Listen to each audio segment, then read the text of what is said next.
कक्षा द्वादश के समस्त विद्यार्थियों के इस नए वीडियो में स्वागत है। आज हम देखने वाले हैं जनन स्वास्थ्य। क्या देखेंगे? जनन स्वास्थ्य। जनन मतलब समझते हैं रिप्रोडक्शन होता है, स्वास्थ्य मतलब क्या होता है? हेल्थ। ठीक, तो जनन में कौन कौन सी समस्याएं होती हैं या उनसे कौन कौन से रोग होते हैं एक दूसरे के गेमिट से या फिर कुछ भी चीज़ से। ठीक, संक्रमण होते हैं, संक्रमण रोगों के बारे में पढ़ेंगे, इनके बारे में देखेंगे। तो सबसे पहले हम कुछ यहाँ पर टॉपिक दिया बेसिक सी, वो चीज़ें पढ़ लेते हैं। चलिए देखते हैं। पहला दिया है जन्म दर। तो जन्म दर, मृत्यु दर, अप्रवासन, उत्प्रवासन, अप्रवासन।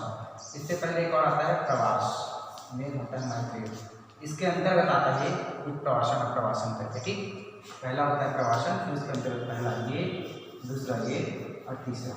चलो देखते हैं जन्म दर। तो जन्म दर किसे कहते हैं? इकाई क्षेत्रफल में उत्पन्न होने वाले नए जीवों की औसत संख्या को क्या कहते हैं हम लोग? जन्म दर बोलते हैं। क्या बोलेंगे? जन्म दर। जन्म दर की परिभाषा क्या होगी?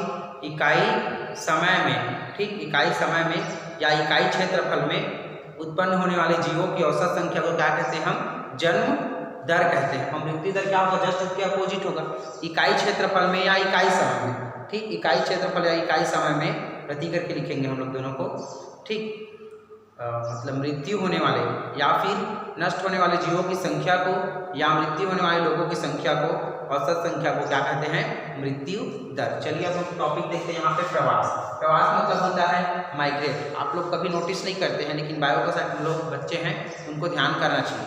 हम कभी भी शाम को मौसम अच्छा है तो छत पे जाते हैं, तो छत पे बहुत सारी क्या होती हैं? चिड़ियाएँ जो हैं वो एक दिशा से दूसरी दिशा को क्या है, ग्रुप में, समूह में चलते रहती हैं। ठीक, ज़्यादातर ठंडी के दिनों में देखने को मिलता है, गर्मियों के दिनों में जैसे जैसे जीव वैसे वैसे।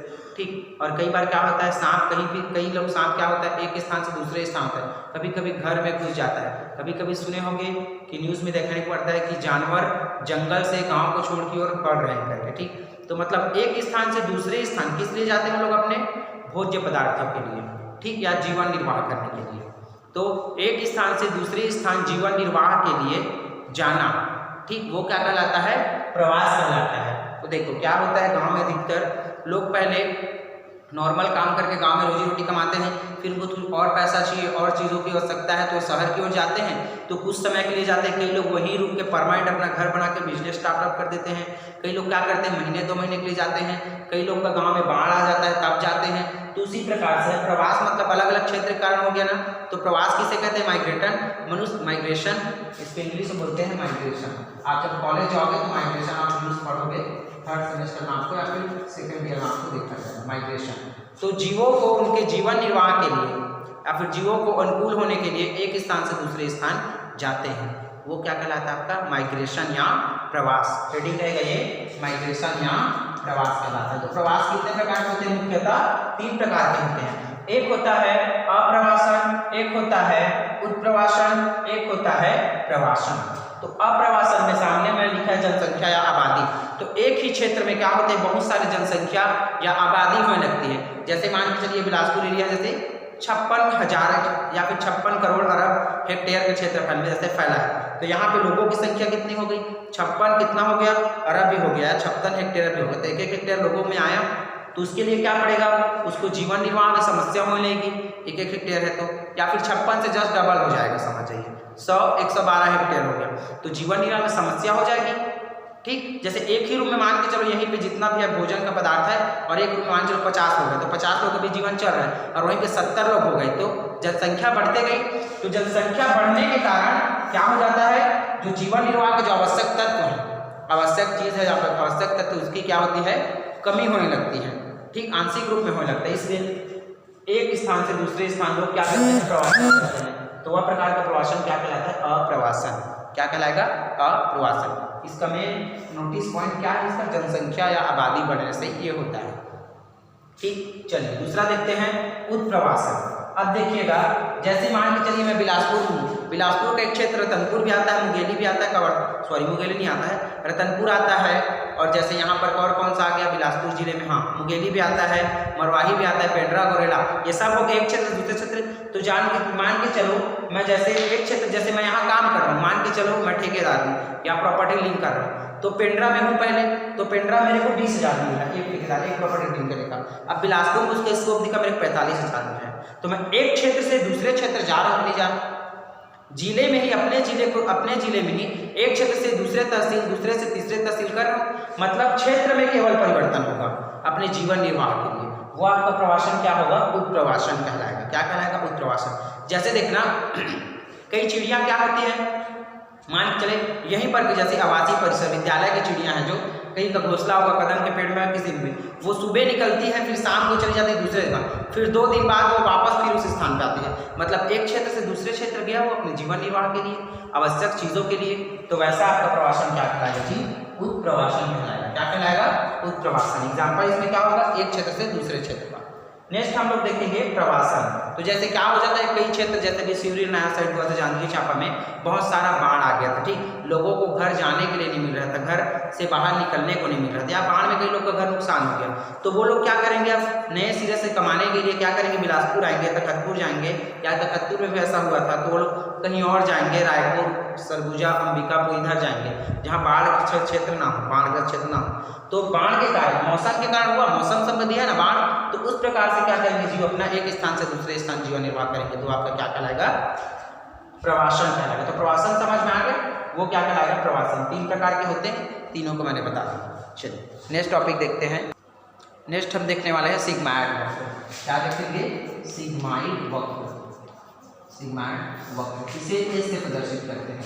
क्या होता है, जीवों की वृद्धि और पॉपुलेशन और समय, ठीक, इन दोनों के बीच क्या होता है, कॉलेज में जाएंगे तो आप सिग्माइड वक्र अलग पढ़ेंगे, ठीक, वहाँ पे 3 फेसेस पढ़ाए जाएंगे, लैग, लॉग और स्टेडी फेस या सेंसेड फेस।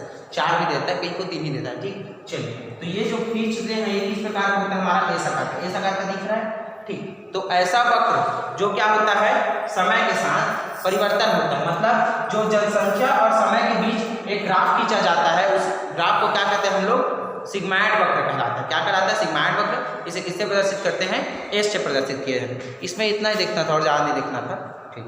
ये क्या करता है, आपका एक साइड पॉपुलेशन को बढ़ाएगा कि कितने टाइम में कितना पॉपुलेशन बढ़ रहा है। यहाँ पे देखिएगा, यहाँ पे टाइम कम है तो पॉपुलेशन अधिक है, यहाँ पर भी टाइम अधिक है तो पॉपुलेशन अधिक है, यहाँ पे देखिए टाइम कम, यहाँ पे देखो बराबर हो गया एक टाइम पे, फिर टाइम देखो थोड़ा बढ़ गया तो पॉपुलेशन भी बढ़ते जा रहा है, पॉपुलेशन बढ़ते जा रहा है, ग्राफ बढ़ते जा रहा है। तो पॉपुलेशन और जनसंख्या और समय के बीच खींचा गया ग्राफ सिग्माइड वक्र कहलाता है।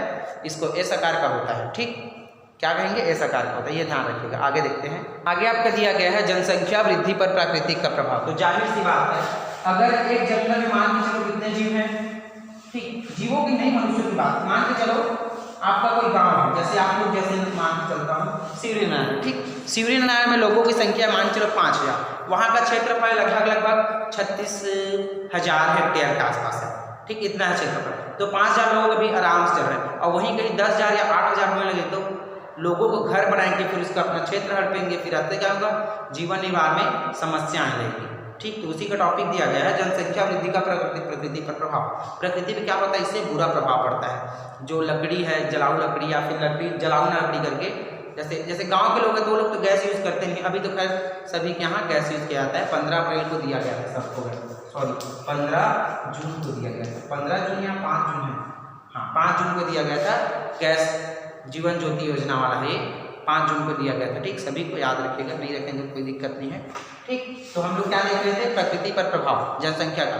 देखो ग्रामीण क्षेत्र में क्या होता है, लोग बहुत सारे जैसे लकड़ी को बेचते हैं, ठीक, उससे अपने खाने वाने का व्यवस्था करते हैं। एकदम आदिवासी वाले क्षेत्रों में कई लोग लकड़ी पे पूरा निर्भर रहते हैं, जंगलों पे। तो जंगल की कटाई हो रही, क्यों, क्योंकि जनसंख्या बढ़ रही है, वो बेरोजगार है, वो उतनी शिक्षा प्राप्त नहीं किए हैं, इसलिए वैसा हो रहा है। तो प्रकृति का हो रहा है। कई लोग आदिवासी क्या करते हैं, वो शिकार करते हैं, जीवों को हत्या कर खाते हैं। तो जितना जनसंख्या बढ़ेगा उतना ही तो जीवों को लाएंगे। मान के चलिए आपका कोई आदिवासी परिवार है, वो शिकार करने जाता है, उसके 5 परिवार है, तो आज एक हिरण से काम चल रहा है 3 दिन तक का या फिर 1 दिन तक का। अब वो 25 लोग हो गए तो 2 हिरण का हत्या होगा। तो इस प्रकार क्या होगा, धीरे धीरे लोगों की संख्या बढ़ते जाएगी, तो प्रकृति का क्या हो जाएगा, दुष्प्रभाव पड़ते जाएगा। कुछ यहाँ पे आपके बुक में दिया गया है, जैसे दिया गया है कि जनसंख्या नियंत्रण के उपाय। क्या दिया गया है, जनसंख्या नियंत्रण के उपाय।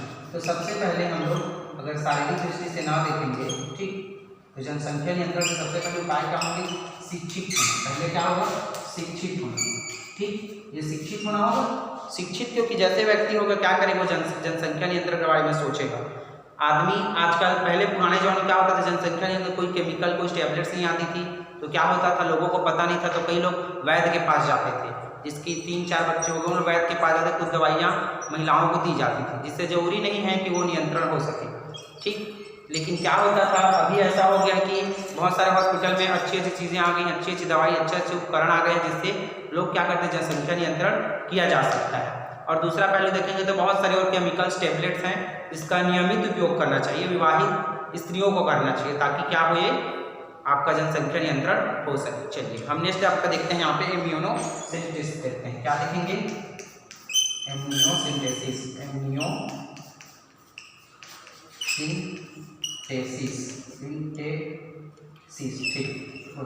इम्यूनोसिंथेसिस मतलब होता है जो विज्ञान की वह शाखा, या फिर क्या बोलेंगे, इम्यूनोसिंथेसिस किसे कहते हैं, पेपर में 2 नंबर दिया गया, तो आप क्या लिखोगे, इसके अंतर्गत भ्रूण एवं भ्रूण में होने वाली बीमारियों का अध्ययन किया जाता है, या फिर भ्रूण में होने वाली किसी प्रकार की समस्या, बीमारी, रोग और क्या बोलेंगे उसको, परिवर्तन का अध्ययन करते हैं, उसको हम लोग क्या बोलते हैं, इम्यूनोसिंथेसिस। आपका जो कभी भी आप सोनोग्राफी कराने जाते हैं तो आप सोनोग्राफी का रिजल्ट जरूर पढ़िए, ऊपर में लिखा रहता है इम्यूनोसिंथेसिस करके, ठीक। तो ये कराया जाता है क्या, सोनोग्राफी में, ये टेक्नोलॉजी का यूज़ किया जाता है, तब जाके क्या होता है, आपका सोनोग्राफी होता है। चलिए देखते हैं इसके बाद लैंगिक रूप से संचारित होने वाले कुछ रोगों के नाम, क्या है हम लोग का टॉपिक, लैंगिक रूप से संचारित होने वाले कुछ रोगों का नाम, लैंगिक रूप से संचारित रोग, ठीक। चलिए देखेंगे, बहुत सारी चीजें होती हैं, जैसे पहला है उपदंश, दूसरा है आपका सिफिलिस, और भी बहुत सारे गोनाड्स है, गोनोरिया है, ये सब चीज़ें देखते हैं। यहाँ पे कुछ मुख्यतः बीमारी दिया गया, उसके बारे में हम लोग देखते हैं। पहला है उपदंश, या इसे क्या कहा जाता है, सिफिलिस, इसे फ्रेंच पॉक्स के नाम से भी जाना जाता है। कौन से नाम से, फ्रेंच पॉक्स के नाम से, फ्रेंच पॉक्स के नाम से, ठीक। तो ये क्यों होता है देखते हैं, ये पेनिसिलिन होता है, पेनिसिलिन एंटीडोज, ठीक, उसको यूज़ करते हैं लोग, ठीक, जैसे बॉडी हो गया, मसल्स हो गया, और बहुत सारी ग्रोथ कराने के लिए यूज़ किया जाता है। तो उसमें क्या होता है, ये रिएक्शन कर देता है, उसके प्रति क्या करता है, प्रतिक्रिया कर देता है, ठीक। और उसमें कौन सा पेनिसिलिन होता है, ट्रिपेनोमा पैलेडियम, ट्रिपेनोमा पैलेडियम, ठीक, ट्रिपेनोमा पैलेडियम, पैलेडियम, ये चीज़ें रहती हैं जो क्या करती है, उसको उपदंश को, मतलब क्या करती है, उसको उपदंश बीमारी को जनरेट करने का कार्य करती है, उत्पन्न करने का कार्य करती है। कौन करती है आपकी, ये जो है ट्रिपेनोमा पैलेडियम, ये क्या है, पेनिसिलिन है, इसका यूज करने से बीमारी होता है। दूसरा देखते हैं हम लोग गोनोरिया, सुजाक, इसको हिंदी में क्या बोलते हैं, सुजाक। तो गोनोरिया का दैट मीन्स होता है ये कि गोनाड्स में जो ऑर्गेन्स है, गोनाड्स जैसे हमारा यूरिनरी ट्रैक्ट हो गया, टेस्टिस हो गया, पेनिस हो गया, इन सब में क्या हो गया, इस समय क्या होगा, किसी प्रकार का बीमारी होगा, या फिर सूजन आ जाएगा, या आपका यूरिन जो यूरेथ्रा है, यूरिन मार्ग में है, वहाँ पे क्या है, सूजन आ जाएगा, खुजली होने लगेगा, जलन होने लगेगा, वो सब डिजीज क्या कहलाती है, आपकी गोनोरिया कहलाती है। इसके बाद आते हैं हम लोग एड्स के बारे में देखते हैं, ठीक। चलिए एड्स के बारे में देखते हैं। एड्स का पूरा नाम है एक्वायर्ड इम्यूनोडिफिशियेंसी सिंड्रोम, HIV का है ह्यूमन इम्यूनो वायरस, ठीक। तो एड्स क्या होता है, ये लैंगिक जन से क्या होता है, लैंगिकता के कारण फैलता है, ठीक। इसको सर्वप्रथम कई बाहर के वैज्ञानिक, अमेरिका के वैज्ञानिक चिंपांजियों में पाया था, ठीक। एड्स को सर्वप्रथम किसमें खोज किया गया, याद रखिएगा, चिंपांजियों में। और HIV किसमें होती है, ह्यूमन में होती है, ठीक। इसका पूरा नाम क्या है, ह्यूमन इम्यूनो वायरस, ठीक। तो एड्स क्या होता है, ये लैंगिक जलनता के कारण क्या होता है, एक से दूसरे, दूसरे से तीसरे फैलते जाता है। कौन फैलता है, एड्स। उसी प्रकार क्या है, ह्यूमन इम्यूनो वायरस। चलिए नेक्स्ट क्लासेस है वो नेक्स्ट वीडियो में ली जाएंगी, तब तक के लिए धन्यवाद और पढ़ते रहिए।